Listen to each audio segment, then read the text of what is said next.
Welcome back to That Handicapping Show. I'm Claire Novak, joined once again by Tom LaMarra, back in the studio today here in Lexington. Going to give a little love to my home track, Arlington Park. Kicking things off there, the first leg of the Mid-America Triple is the Arlington Classic Stakes, a mile and a 16th on the turf for 3-year-olds. I'm actually headed up there later on this afternoon to start working on a long-form story, but we're going to take a look at this field and see if we can give you some advice on who you might include in your wagers. So Tom, Solitary Ranger in there, good betting race as far as a couple different options for horses who should figure. What are your thoughts as far as how this race will set up? Well, it's a pretty competitive race, I think. Pretty evenly matched. Mile and 16th, as you said, around the turf course. Solitary Ranger is the speed from the inside from post position 1. And then we do have another confirmed front-riding type from post 7, and that's Istanford. And then we have Tiger Bourbon, who likes to be fairly close. Rise the Man on the stretch out from a really good effort at 5.5 furlongs on the grass at Keeneland. So I'm going to be looking for horses who may be coming from off the pace in this race. Exactly. You and I had mentioned this horse, Affordable, who comes off a very nice Keeneland allowance win for trainer Chris Bach. And, of course, Team Block, very ingrained in the Illinois racing scene. So this horse, who's a Fort Prato, and, of course, you've got to like that with the Team Block connections, closed very, very well, 6-wide bid to win this turf race, going the distance at Keeneland on April 24th. I know you like him. A couple other horses that I am going to still include. Tiger Bourbon, like you said, likes to be up there close to the pace, but we'll see how he comes back from the layup because he hasn't raced since last October.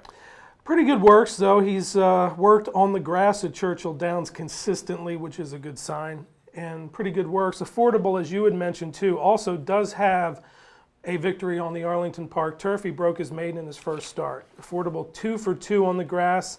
He's always gone long. Comes out of a pretty nice Keeneland allowance race, even though it was for non-winners of one other than.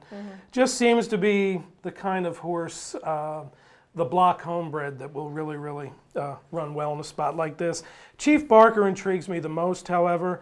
Really not a great effort in the American Turf Grade 2 at Churchill Downs on Kentucky Derby Day. Interesting, he had raced in Europe. That was his first start of the year here. Raced on Lasix, off Lasix for this, and has a really nice 6-furlong work on the turf at Arlington. Trainer Larry Ravelli, according to the Brisnet stats, 10 for 19 at the meet at Arlington. And Sheldon Russell, who moved his tag to Arlington, off to a really, really good start. I think this horse has a lot of upside, so I'm going to put him on top of Affordable and Tiger Bourbon. All righty, and I think you still have to give some respect to Solitary Ranger because this is a horse, won the Arlington Washington Futurity here, has a win on the turf, has a win at the also at the distance of this race, and this is a horse who did run very nicely at Turfway earlier in the season before he kind of backed up a little bit. I think he just got tired. He had a hard campaign. He got to get a little bit of a rest, and I do think that if he does, by some chance, manage to get a relatively easy lead, he's the type of horse that could kick on when they turn for home and nobody's going to catch him. So I am going to stick with Solitary Ranger, but I agree with your assessment on Affordable and Tiger Bourbon. All right. That's all that we have for today. But next week on the show, we have Big Apple Triple Day. Will be you and Frank in the studio because I will already be in New York covering a little race called the Belmont Stakes. Can we just talk about California Chrome all day? No, I think there will be plenty of time for that. Move on.